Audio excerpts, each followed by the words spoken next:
하나님의 말씀 신약성경 디모데전서 2장. 신약성경 디모데전서 2장 1절에서부터 5절 말씀까지 우리 다 함께 한음성으로 합독하시겠습니다. 디모데전서 2장 1절에서부터 5절 말씀까지 다 함께 한음성으로 합독하십니다. 시작. 그러므로 내가 첫째로 권하노니 모든 사람을 위하여 간구와 기도와 도구와 감사를 하되 임금들과 높은 지위에 있는 모든 사람을 위하여 하라. 이는 우리가 모든 경건과 안전한 중에 고요하고 평안한 생활을 하려 함이니라. 이것이 우리 구주 하나님 앞에 선하고 받으실 만한 것이니 하나님은 모든 사람이 구원을 받으며 진리를 아는 데 이르기를 원하시느니라. 하나님은 한 분이시요 또 하나님과 사람 사이에 중보도 한 분이시니 곧 사람이신 그리스도 예수라. 아멘. 지금 합독한 이 말씀이 1.1획도 변함이 없는 하나님의 말씀으로 믿습니까? 말씀대로 주의 역사가 함께하기를 주님의 이름으로 축원합니다. 따라하시겠습니다. 임마누엘. 하나님이 함께하시는 교회. 우리 은성교회는 예수님을 믿고 예수님을 사랑하며 예수님을 전파하면서 매일 기도하고 매일 성경 읽고 매일 감사하는 삶을 사는 빛과 소금된 교회입니다. 아멘. 그렇게 믿습니다. 옆에 분 앞뒤 분에게 주님의 큰 복, 큰 사랑, 큰 은혜, 큰 믿음, 큰 능력, 큰 역사 일어나기를 서로 환영하시고 문안하시고 인사하시며 복 빌어주시기 바랍니다.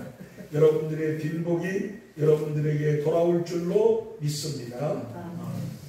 거룩하고 복된 주일 하나님을 예배드리고자 주의 전으로 나오신 여러분들의 sinh 명과 가정과 범사와 자녀들과 건강 위에 우리 구주 예수 그리스도의 은혜와 긍휼과 평강과 능력과 축복이 넘치시기를 주님의 이름으로 간절히 축원합니다.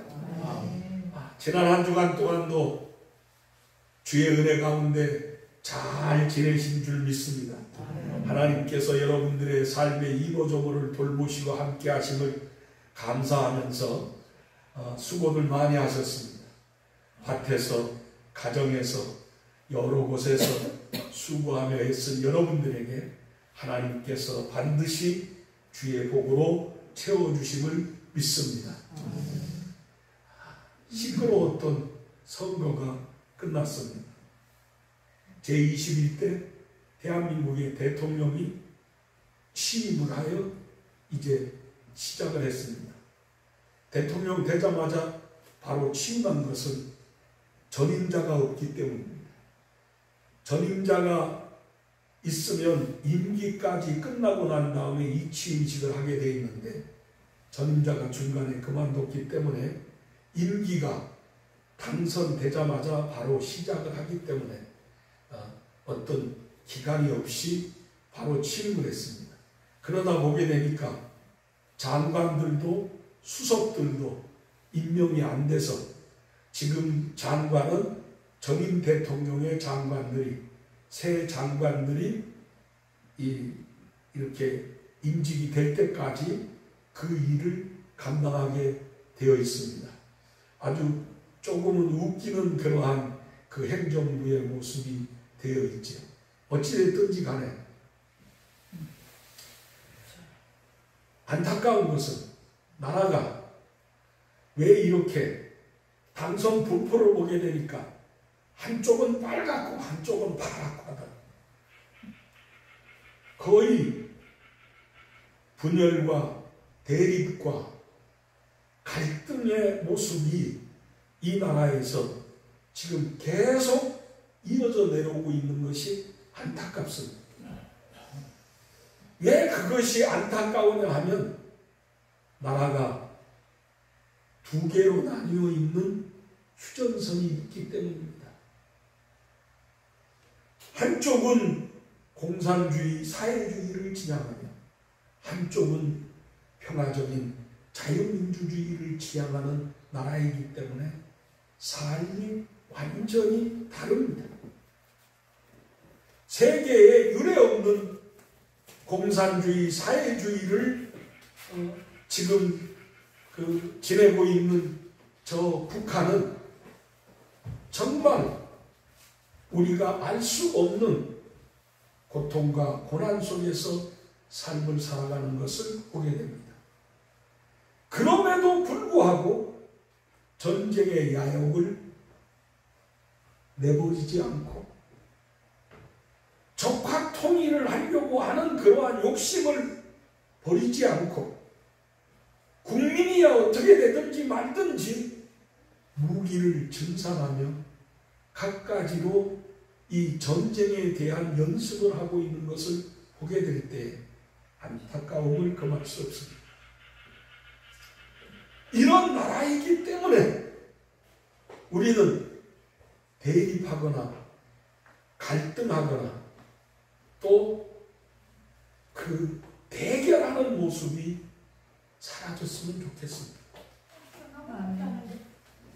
일대 대통령인 이승만 박사가 태평양을 건너오게 될 때 한 유명한 말이 있죠. 뭉치면 살고 흩어지면 죽습니다 했던 그 말. 지금 이 나라가 뭉쳐야 될 때 자꾸만 흩어지는 것 같아 안타깝습니다. 저는 마음에 들든 마음에 들지 않는 사람이든 하나님께서 국민을 통하여 지도자로 세워줬기 때문에 이제 우리가 할 일이 있습니다. 지도자로 세움을 받은 그 사람이 내 마음에 들든 내 마음에 들지 않든 우리가 해야 할 일이 있다는 것입니다. 그게 바로 오늘 성경에서 우리에게 주신 하나님의 말씀입니다. 그러므로 내가 첫째로 권하는 모든 사람을 위하여 간구와 기도와 도고와 감사를 하라. 임금들과 높은 지위에 있는 모든 사람을 위하여 하라.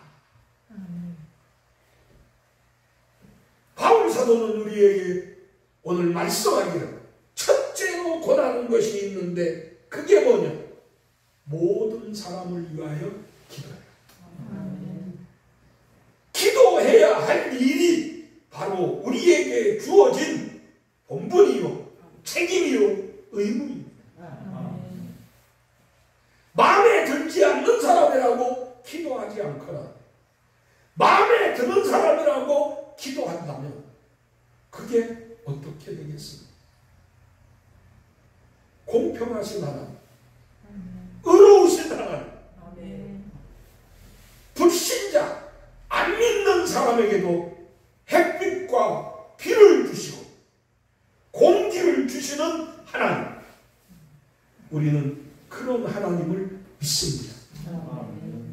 그렇기 때문에 여러분 좀 염려가 되고 걱정이 되십니까? 아니면 좀 화가 치밀고 좀 어떻게 분노가 일어나기도 하십니까? 그렇다면 기도하십시오. 기도 밖에는 우리에게 해결할 방법이 없습니다. 우리를 구원하러 오신 예수 그리스도께서 이 땅에 오셔서 그분의 공생의 사역을 위하여서 가장 먼저 하신 일이 뭐냐? 40일 동안 금식하며 기도하신 것이었습니다. 그에게 주어진 그 크고 높은 하나님의 사명을 감당하기 위하여 우리 주 예수 그리스도께서도 광야로 나아가셔서 40일간 금식하며 기도했습니다. 이 기도를 통하여 마귀를 물리치시고 이 기도를 통하여 하나님의 사역을 감당할 힘을 얻습니다. 예수님께서 12 제자를 선택하시게 될 때 그 12 제자를 선택하실 때 하신 일이 뭐냐? 시험을 보셨느냐? 아닙니다. 배경을 보셨느냐? 아닙니다. 예수님께서 12 제자를 선택하시게 될 때에 예수님이 하신 일은 밤을 새워가며 철야기도 하셨습니다. 예수님의 제자들을 선택하는 기준이 뭐냐? 하나님의 감동이 오는 사람들을 선택해야 돼. 하나님의 감동이 오는 일은 무엇을 통해서 오느냐? 기도할 때 오는 것. 그래서 마가는 마가복음에서 우리에게 예수님이 12 제자를 선택할 때 밤을 새우며 기도하셨다. 여러분, 성경에 갖가지 기적의 역사가 많이 나타납니다. 오병이어의 기적의 역사가 일어나고 또한 눈먼 자가 눈을 뜨게 되고 절름발이가 일어나게 되고 심지어는 죽은 자가 살아나는 놀라운 기적의 역사가 나타납니다. 그러한 기적의 역사를 일으키시기 위하여서 예수님이 하신 일이 뭐냐?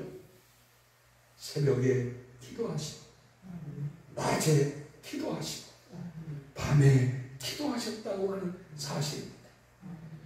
그런 기회 있는 대로 기도하여 하나님의 응답을 받으시는 것을 우리는 알 수 있습니다. 우리가 믿는 주님도 기도해서 하나님의 도우심을 받았거늘 우리가 무언가인데 기도하지 않으려고 합니까? 왜 기도를 안 합니까? 왜 걱정만 하고 염려만 하고 진노만 부리고 짜증만 부리고 원망하고 불평하면서 왜 기도하지는 않습니까? 여러분, 몸이 많이 아프죠? 연세가 드니까 여기저기 아프죠? 기계도 오래 쓰면 여기저기 고장이 나는데 사람이 수십 년을 썼는데 평생을 70년 이상 80년 가깝게 90년 가깝게 쓰신 분들도 계시는데 왜 고장이 안 나겠어요? 고장 나지요. 근데 여러분, 이 고장이 났다고 그냥 버릴 겁니까? 아이고 고장 났으니 이제 못 써, 안 돼, 틀렸어, 그렇게 하고 말 겁니까? 아니요. 고장이 났어도 고치는 방법이 있습니다. 새로워지는 방법이 있습니다. 그게 뭐냐? 고장난 물건은 다 용광로에 들어갔다 나오면 새 것이 됩니다. 그렇잖아요. 고장난 거, 녹슬고 못 쓰게 된 모든 게 다 펄펄 끓는 용광로 속에 들어가서 싹 녹아지고 나오면 새 것이 됩니다. 할렐루야. 아멘. 우리 육체라고 우리라고 해서 왜 새 것이 안 됩니까? 그리스도 안에 있는 자는 새로운 것이 된다고 주님이 분명히 말씀합니다.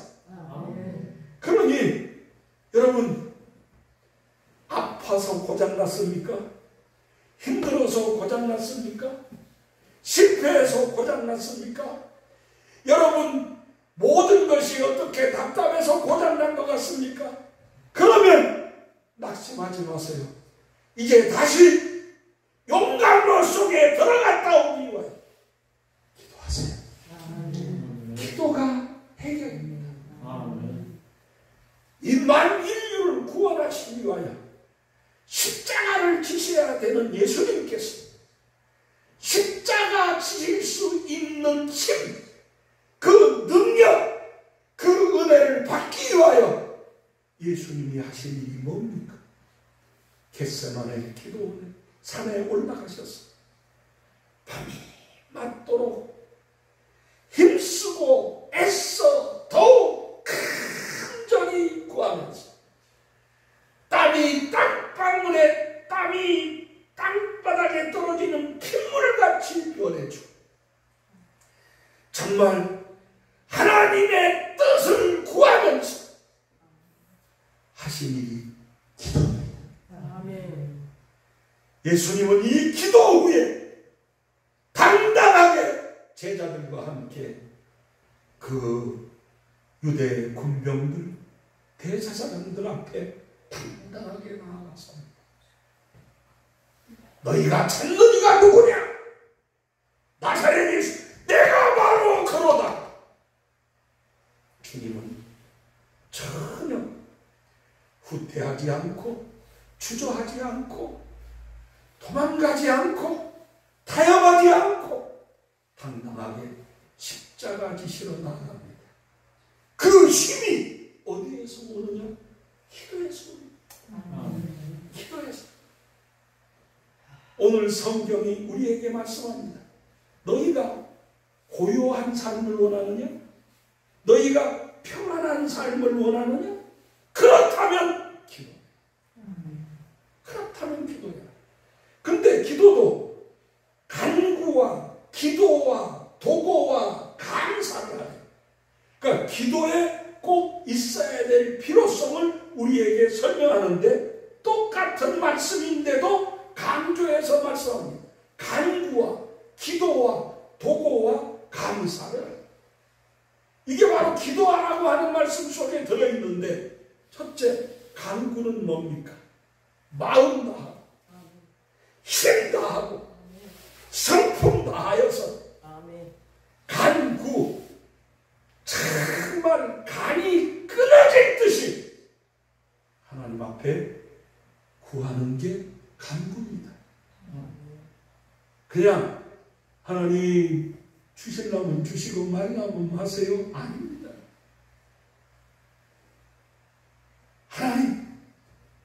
하나님만이 하실 수 있습니다. 아멘. 하나님이 하십시오. 아멘. 하나님 역사하세요. 하나님 도와주세요. 아멘. 하나님 구원하세요. 간절히 구하는 것, 그게 간구입니다. 그러니까 간절이라고 하는 말의 뜻이 그렇다고 간이 끊어질 정도, 간이 절단될 정도로 우리가 하나님 앞에 구하는 삶을 살아라 이겁니다. 그런 구하는 삶을 살아라. 여러분은 정말로 여러분들의 문제를 위하여서 간이 끊어질 듯이 기도해봤습니다. 두 번째로 이 기도라고 하는 말씀은요, 두 번째 나오는 간구와 기도라 그랬죠. 이 기도라고 하는 말씀 속에 들어있는 뜻은 무엇이냐? 엎드린다라고 하는 말입니다. 기도는 하나님 앞에 엎드리는 겁니다.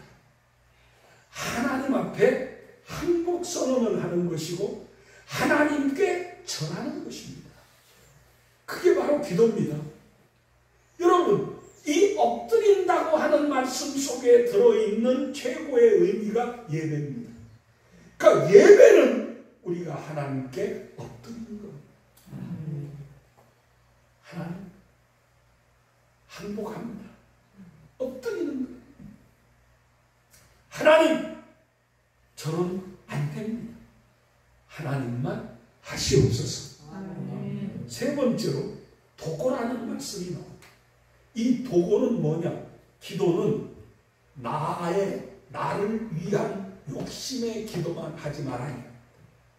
나만을 위한 기도를 하는 것도 좋지만 내 이웃, 내 주변, 내 나라, 온 세계를 위하여 기도하라. 이 도고가 바로 뭐냐면 중보 기도입니다. 아멘. 나만 위하여서 하는 기도가 아니라 다른 사람을 위한 기도. 교회가 해야 할 일이 뭡니까? 교회가 해야 할 일 중에 하나가 중보입니다. 세상을 향한 중보입니다. 이웃을 향한 중보입니다. 하나님, 저들을 사랑하시옵소서. 저들을 구원하시옵소서. 저들을 불쌍히 여겨 주옵소서. 중보하는 기도가 반드시 필요한 줄 믿습니다. 기도가 뭐냐? 감사입니다. 기도에는 반드시 감사가 들어있습니다. 그 감사라고 하는 것은 뭡니까? 믿음의 표현이에요. 믿는다는 거예요. 기도하는 사람은 반드시 하나님에 대한 절대적 신뢰, 하나님을 향한 절대적 믿음, 그게 감사로 표현해요. 바울은 우리에게 말씀합니다. 고요한 삶을 원하느냐? 편안한 삶을 원하느냐? 간구와 기도와 도고와 감사입니다.